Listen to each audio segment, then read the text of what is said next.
Luke Paints, and this is my miniature painting vlog. Welcome. Um, we are going to get back to painting the Bretonnian Sorceress that has been taking me a while. At this point, I believe it's way past the 20-hour mark on this miniature, and I have a lot more ideas coming in at this stage that I want to implement on this model, so I don't know how far is it from being done. I thought that it was about like 65 to 70% done, but now I'm not actually sure anymore. And see, we are working with daylight now if you're looking at from the past videos, and we can kind of see our miniature clearly in this one. And we can see that all the light values are coming in nice. The transparency of the skin on the robe is working along well. There's small little things that hasn't been done, that's been left undone for a really long amount of time, and it's because you want to make sure to get everything right. Now, if you are new to the video, there's the list of paints and brushes at the bottom. There's the reference here, the lighting reference, and the color chroma up to the top right. And so with this particular miniature, I was taking on the challenge at the beginning to do it using turquoise, magenta, pale terracotta, and yellow in order to mix up all the colors on this miniature with bits and pieces of like teal and cyan, because it's hard to get a high pigment of blues at a darker range or grade range. But however, other than that, we've pretty much mixed our own colors using just this primaries, except for that skin. And the last time we were fixing on the hair, I know that I'm actually really eager to get to the painting on the sword and the true metallic metal, and that part of me is really pulling me, but I know that it's not gonna work out right unless I get the reflections and the values of the rest of the miniature spot on, because essentially one of the big problems with doing NMM or non-metallic metal or true metallic metal is that they all require some sense and knowledge of light and shadows, and how light and shadows reflect off one another.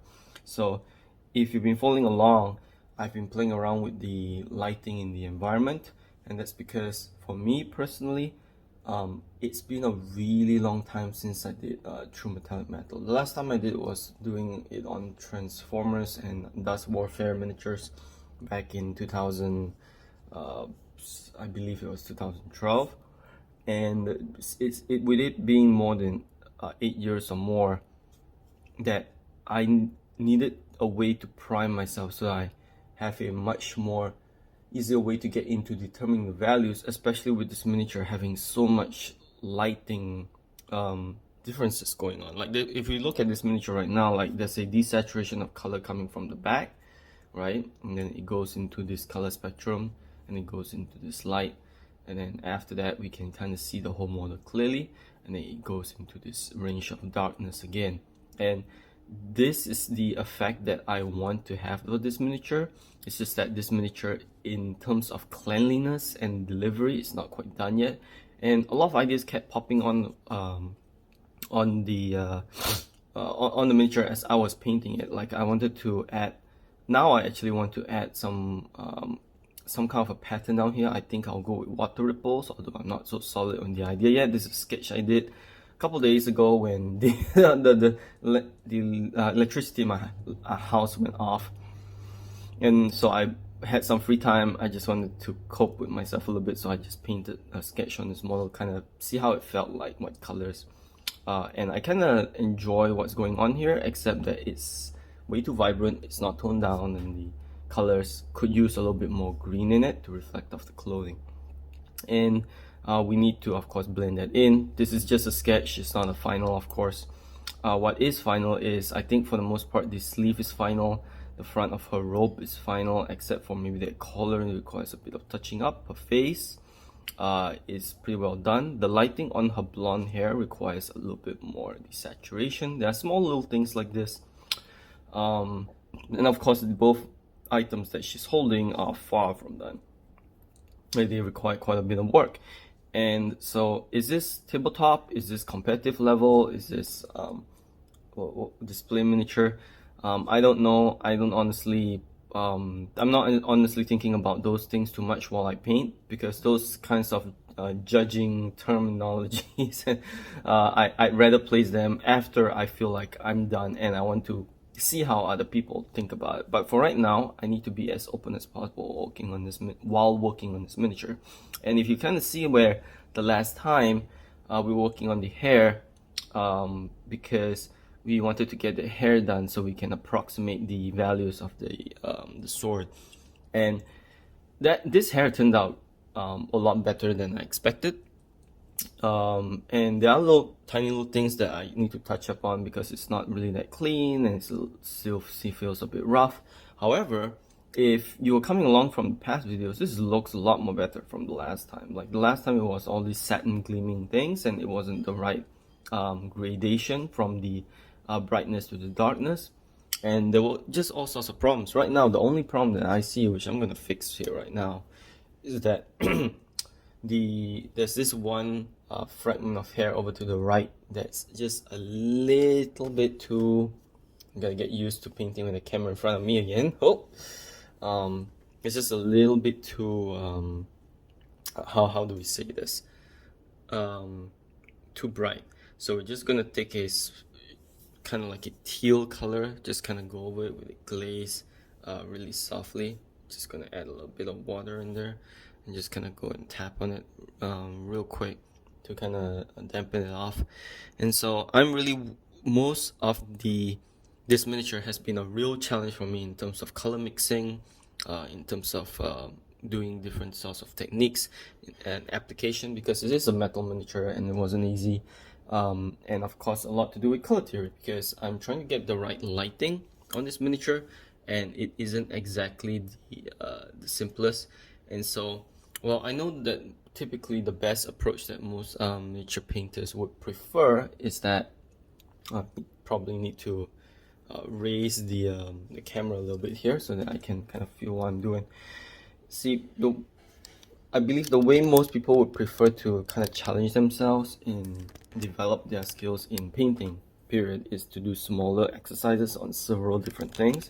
And I'm perhaps one of the people that is kind of weird. Like, I've always preferred kind of clumping my my challenges together, so I have something that's a lot more, well, kind of overwhelming, so that I can kind of stress test how I'm able to deal with all of the challenges in one go.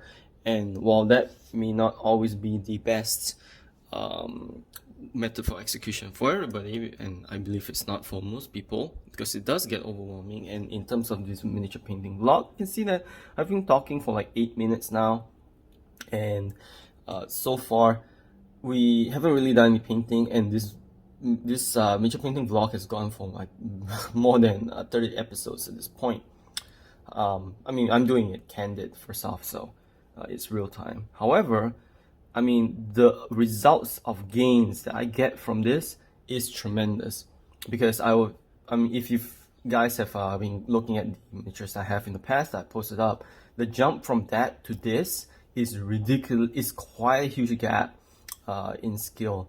And so I believe that if it takes me like 30 to 40 hours over the course of a month to work on this miniature for me to jump that gap, that's a really intensive yet good way for me to really see how far my skills go, and to realize the potential that I could possibly gain in exponential growth.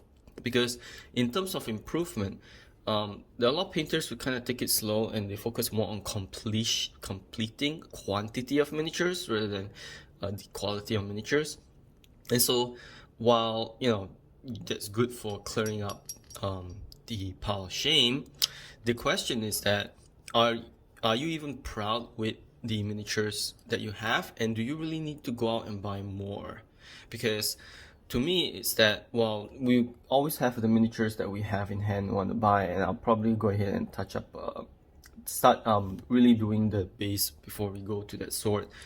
While it's a really good practice to go ahead and complete as many miniatures as possible. I don't know if that's the best way to go at it. Now, the reason why people need to do it as painters, generally I see two areas, right? The first area is that as a miniature painter, we need to devalue the ground for a moment. So we're gonna darken everything with this black, because we really need to have a kind of like a new canvas to sketch on. So as I was saying, the people who speed paint generally, from my perspective, there's two. Most people fall under two categories, and I'm not saying that's true. It's just from my perspective.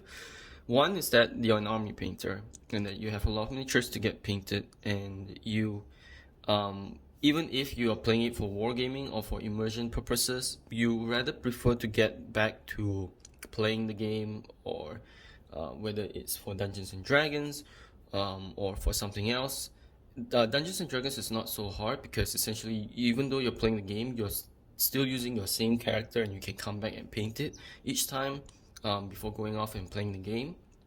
But for army painters, even if you're doing it again for immersion, or for just playing the game, you're still playing the game, and so that priority is in contrast and is contradicting in many senses to what you would have preferred doing, which is, if you're a painter, then you want to paint more, and that's, you can't really get away from that. And well, you might say, well, what your priorities are, right? It's like, well, you don't know me. Maybe you might be saying that. It's like, Lou, you don't know me. Maybe I prioritize a little bit more on my painting than my army. However, I mean, you might be saying that now, but you might be saying that something different at another different point in time.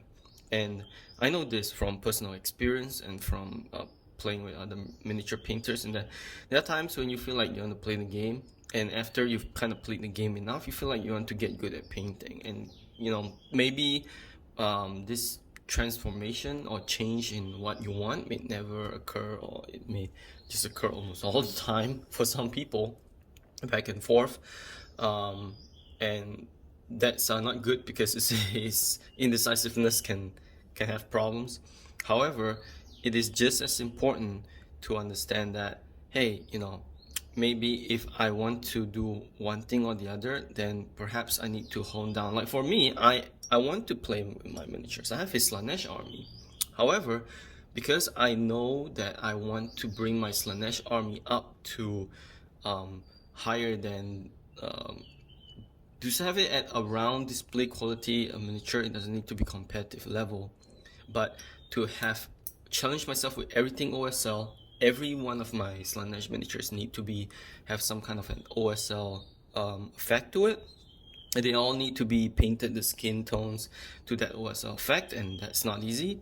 And I want to add in small bits of true metallic metal, and I want to scale up the quality of the miniatures to the ones that I'm playing later on. And it still needs to be readable on the table, right? So, and I still want to mix most of my paints in there for certain miniatures and challenge myself.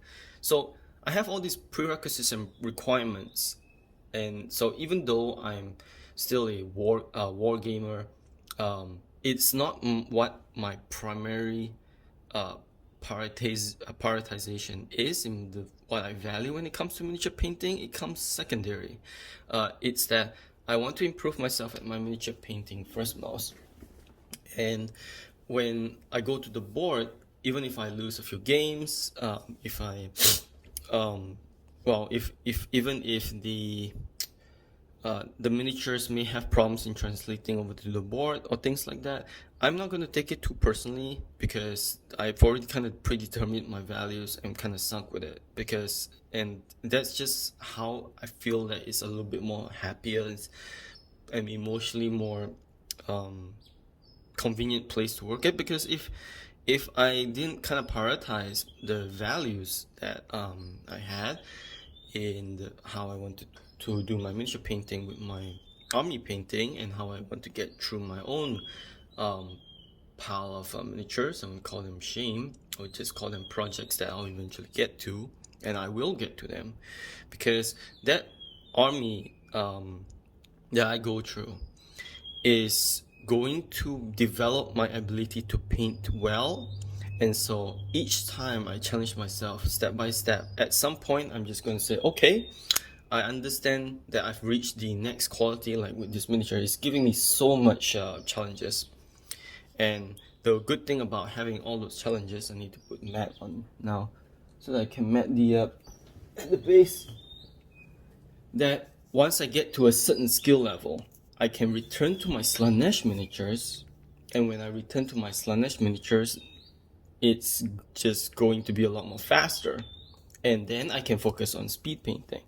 So there needs to be a hierarchy in how you want to determine your values over time, so you can figure out how you're going to get the best out of your compound growth in terms of a skill that you want to develop. So for me, right now, wargaming, not so important. I can do it later on when I get really good at painting. Enough so that people can actually enjoy my miniatures a lot more. And for me, I put that up at a really high standard. I just want most people to be appreciative of the miniatures, and I need to satisfy my own quota as an artist. So I need to make my miniatures as good a quality as the other stuff I do in art. And the other thing is that, so working on quality now, speed paint later on, get really fast at painting at a higher quality. Of course, it's not going to be at this quality, but still a higher quality. And then when I finally go back to the painting the Slanesh and painting things like these, suddenly I will have the exploration process a lot more quicker. And this is a method of learning. It's called the heuristic of learning in order to increase your growth, because everything that we do in terms of growing ourselves is really a matter of compound interest. I do thank everybody who might have felt a little bit annoyed with the bird outside. However, I am enjoying the bird sounds myself, so just take that as you may. Okay, so we've kind of done the base, and we don't want to let that base kind of just move all around while I'm working here. So we're just going to work on what we can, and I'm going to work on the staff now, because that staff is still a mess. We kind of need to go ahead and take bits and pieces. So you can feel free to kind of watch how I do things. How I normally narrate it, I'll just kind of keep myself shut now, and you guys can kind of enjoy that bird kind of tweeting along. I mean, if it still wants to tweet along. If not, well, maybe I'll just narrate over. Since things is just convenient when they happen, and I don't want to force anything. Alright, so we can take turns talking, the bird and I. That'd be interesting. Okay, so let's make sure that we paint this part. We also want to make sure we blacken out where it's appropriate, particularly to do with this this eye, because it should be dark. It should be at least this dark, if not darker.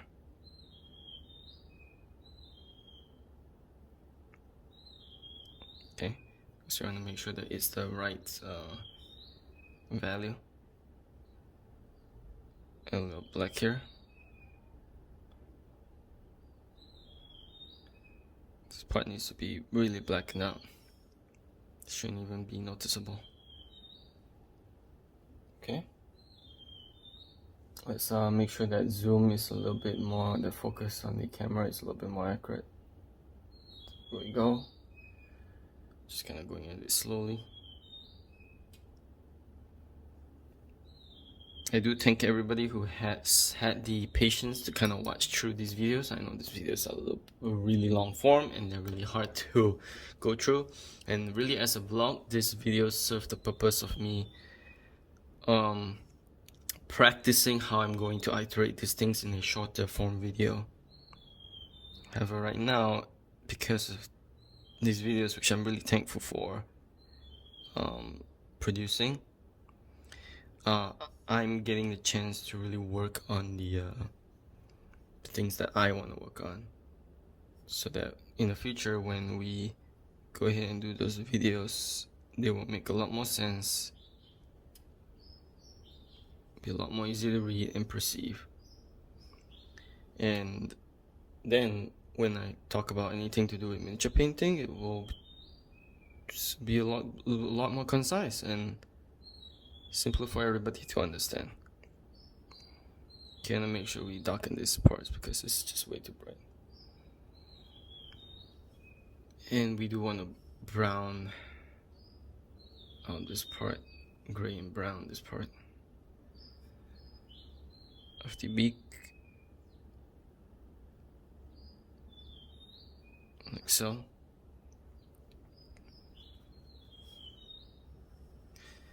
And we want to do a little bit of orange and the edge over here. It's okay to have it a little bit saturated, because we are going to tone that down a bit at the top.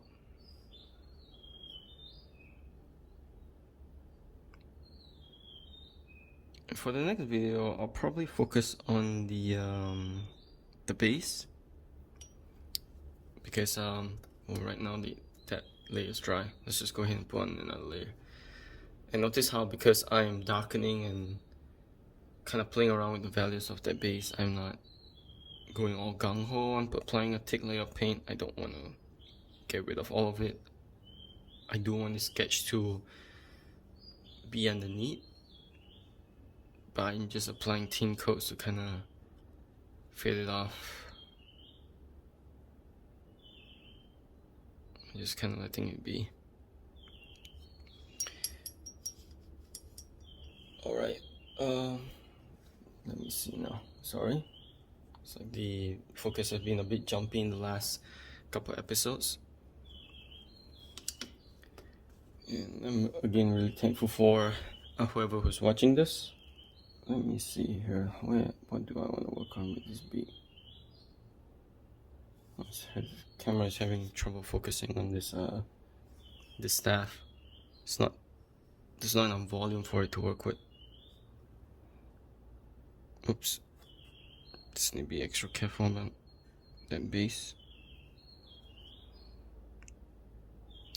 Want to make sure to bring that up a little bit. Just with the orange.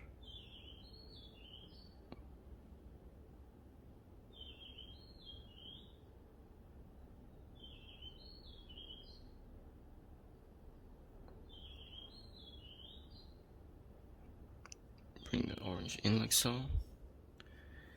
And I'm not satisfied with the wood at all. It does not look the way I want it. That was a bad execution. I've painted wood before on the canvas, but probably what happened was that while I was painting such thin coats on such a smooth surface, when I moved it around, like what's happening with the base now, the colors weren't as properly distributed, which is bad. Okay, so let's go back to working on that base.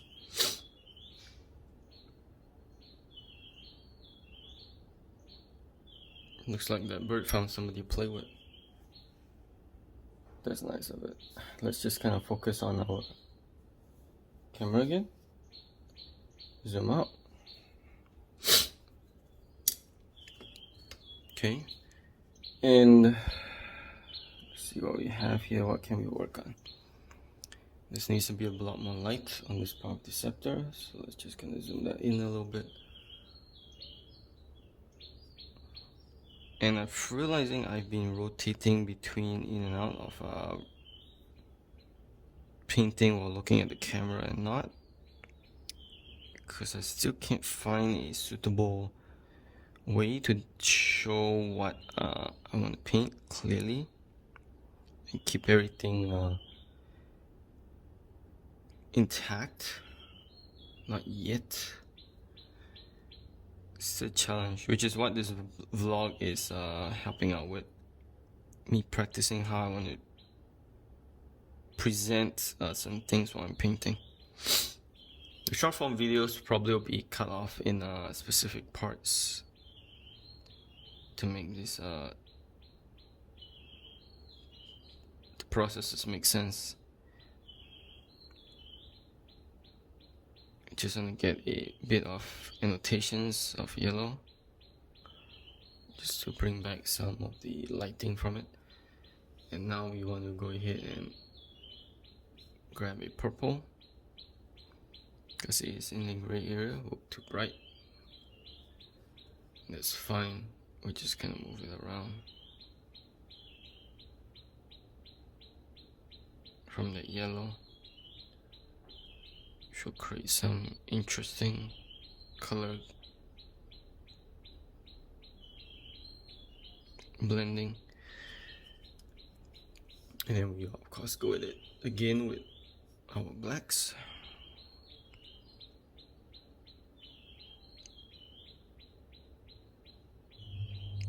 To bring it back at the bottom.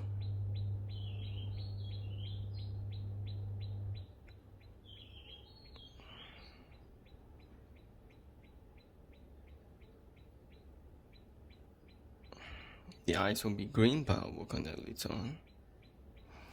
So you can see that if we zoom out over here, the staff is the right color of what we want it to be. It doesn't stand out apart from the rest of the miniature too much or anything like that, which is really good. Put this yellow here, put this skin color on the top to diffuse that saturation.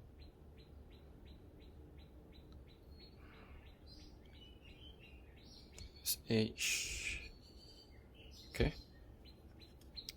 We need just a teeny little bit of purple over here to grade that yellow down. And there we go, it fits into the rest of the miniature. It doesn't pop out like no tomorrow. And with this side, it pops out. And that's great. Now from the front over here, maybe around here, we want to make sure that we add a black line against a white line. And that's gonna actually help us determine the two sides and help the viewers sort out what they see. So what I mean by that is, so we have the scepter over here. Draw a black line from the front. Let's just kind of get this in camera. It's a bit tricky, something this small. And then on the opposite side, we just want to go ahead and do a white line. Now that will be kind of evened out later on, but we just how do we focus on this? Okay, there we go. There we go. On the top over here. And we just want to leave it at that. Remove a bit of that white paint. And we want to melt the in between, so we're going to use this gray that I've made. And as probably because this scepter is really difficult to get on camera, I'll have to do it on off camera and kind of show you guys the finish of it.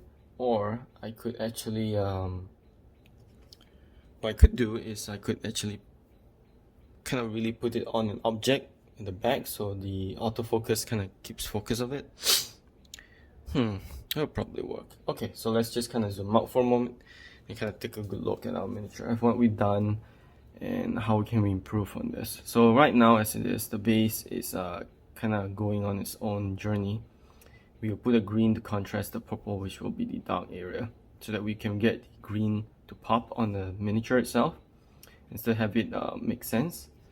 and then we'll go ahead and put this miniature down on some kind of a platform so that we can kind of take a better look at it.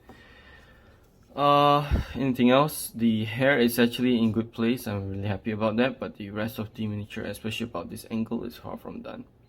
So we will attend to those particular things first before getting to the sword, as much as I really like to get to it.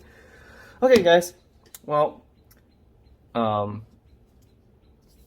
remember to learn from others to discover more of yourself, right? So, toodaloo, take care.